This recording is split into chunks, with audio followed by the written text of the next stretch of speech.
ازاي نوفر في فاتورة الكهرباء يا حبايبي؟ السلام عليكم ورحمة الله وبركاته، اصحابي وحبايبي، يا رب تكونوا بخير. من يومين كده جات لي فاتورة الكهرباء، طبعا عالية قوي يعني عن استهلاك شهر واحد. حوالي 700 جنيه. طبعا ده مبلغ كبير قوي وانا ما استهلكتش بالمبلغ دوت. فكان لازم ابحث واشوف الغلط فين او الاخطاء اللي انا وقعت فيها خلتني استهلكت الكهربا ديت كلها. فطبعا حبيت اتابع كده واشوف الغلطة فين بالظبط. بدأت ابحث كده ونشوف العيوب اللي احنا وقعنا فيها او الاخطاء اللي احنا وقعنا فيها خلتنا استهلكنا او هدرنا الطاقة دي كلها. لقيت ان من اول الاخطاء بتاعتنا ان احنا كنا بنسيب الشواحن طبعا فترة طويلة في الفيشة بدون استهلاك. طبعا ده خطر وبيهدر طبعا في الطاقة. كمان فيشة التلفزيون والريسيفر بتكون طبعا تقريبا 24 ساعة شغالة. ومع لمبة البيان والباور بتاعة التلفزيون طبعا كده بتسحب مننا كهرباء. برضو بالنسبة للكاتل، الكاتل كنا بنستخدمه باستمرار تقريبا.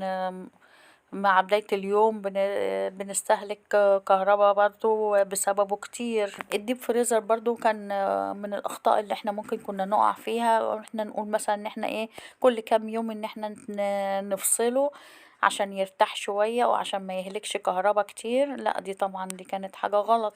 لان عرفت بعد كده ان احنا لما بنفصل الكهرباء عنه ونيجي نشغله تاني فبيبقى محتاج طاقة عالية علشان ان هو يرجع يبرد ويتجمد من أول وجديد. فدي كانت من الأخطاء. لو عندي طبعا أجهزة كتير زي الميكروويف والفرن الكهربائي والقلاية الكهربائية، كل دوت بيسحب طبعا كهرباء. فياريت لو ليهم بديل ان احنا مثلا ممكن نستغنى عنهم او ما نشغلهمش بصفة دائمة، لان بيكون بيسحبوا كهرباء برضو عالية. وما نخليش الفيشة بتاعتهم تبقى شغالة كده ايه 24 ساعة. طبعا كل الحاجات ديت بتهدر طاقة على الفاضي، يعني انا كده ما استفدتش منها، بس هي كده طاقة اتهدرت على الفاضي. ومن ضمن الحاجات برضو اللي يعني او الملاحظات اللي اقدر افيدكم بيها، لو انت بتشتري جهاز جديد او لو انت عروسة او لو بتجددي اجهزة في بيتك، هاتي الاجهزة اللي بتوفر معاكي طاقة. طبعا انت بتلاقي في بطاقة كده على التلاجة وعلى بعض الاجهزة بيقولك الطاقة اللي هي المستهلكة او اللي بيحتاجها الجهاز دوت، فانت بتجيبي الجهاز اللي بيستهلك طاقة اقل. ده هيوفر لك كتير جدا. وطبعا يعني مكنة القهوة ومكنة الشاي بلبن والكابتشينو والحاجات اللي هي يعني ايه احنا في استغناء عنها فبلاش، لان انت مثلا هترهقي نفسك ماديا في شراء الأجهزة وكمان هتستهلك منك طاقة عالية قوي.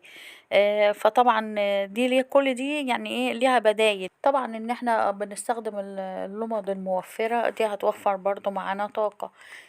غير كده مثلا لما بالليل ويومنا ينتهي وهننام ما نخليش بقى يعني اللمبة تبقى شغالة على الفاضي. يا ريت ان احنا مثلا هي لمبة صغيرة سهرية صغيرة كده تنور بس المكان.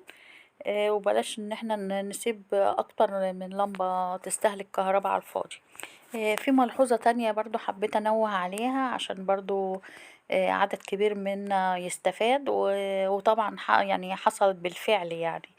وطبعا احنا زي ما احنا عارفين ان احنا بنتعلم من اخطاء بعض.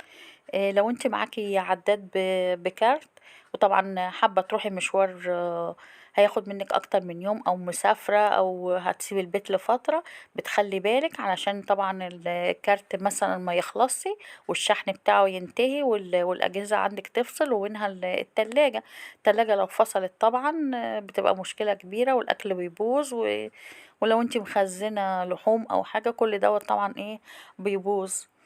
فخلي بالك قبل ما تسيبي البيت مثلا تبقي مطمنة على الكارت وعارفة ان في رصيد هيغطي مثلا الكام يوم اللي انت مش موجودة فيهم في البيت.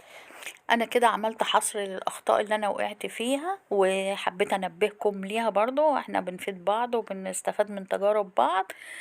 وان شاء الله احنا بقى يعني ايه هحاول اصلح ان شاء الله الاخطاء ديت. ونتقابل بقى بعد شهر ان شاء الله في الفاتورة الجديدة ونشوف اللي احنا عملناه دوت فعلا كان صح وهيقلل استهلاكنا ولا لأ. حبايبي كده انا قلت لكم كل الملاحظات اللي عندي، وما تنسوناش بقى في اللايك والشير، واتمنى لكم كل خير. واستنونا بقى في النتيجة ان شاء الله مع الفيديو الجديد والاستهلاك الجديد.